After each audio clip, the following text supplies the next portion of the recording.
Täna me oleme siis Paide Arvamusfestivalil arutlemas selle üle, et kas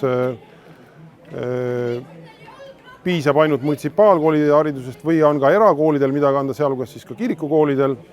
Ja minu isiklik vastus on, et kindlasti Eesti erakoolid, sealhulgas kristlikud erakoolid rikastavad meie haridusmaastikku väga palju, annavad seda, mida meil ei ole. Kui me võtame ka ajaloos, siis erakoolid on Eesti ajaloos ka olulist rolli mänginud. Võtame Treffneri gümnaasiumi näiteks, oli ka ajalooliselt erakool ja me Treffneri erakooli Tartu ajalugu näiteks ikkagi väga hästi ette ei kujuta.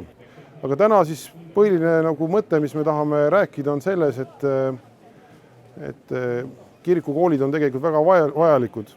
Kui kirikute taga ei ole järjekorda, siis kirikukoolide taga millegipärast vabu kohti napib ja inimesed vajavad ja isegi need inimesed, kes ei usu Jumalat või ei käi kirikus, kiriku erakooli ikkagi väga palju lapsevanemad lapsi tahavad panna, sest nad usuvad, et seal tegeletakse kasvatusküsimustega kuidagi põhjalikumalt. Praeguse olukorras on kirikukoolid nagu kirikule suur võimalus alles jääda, sest vabatahtlikult lapsevanemad on nõus, et kirik tegeleb nende lastega igapäevaselt ja saab anda nende haridusele väga olulise panuse.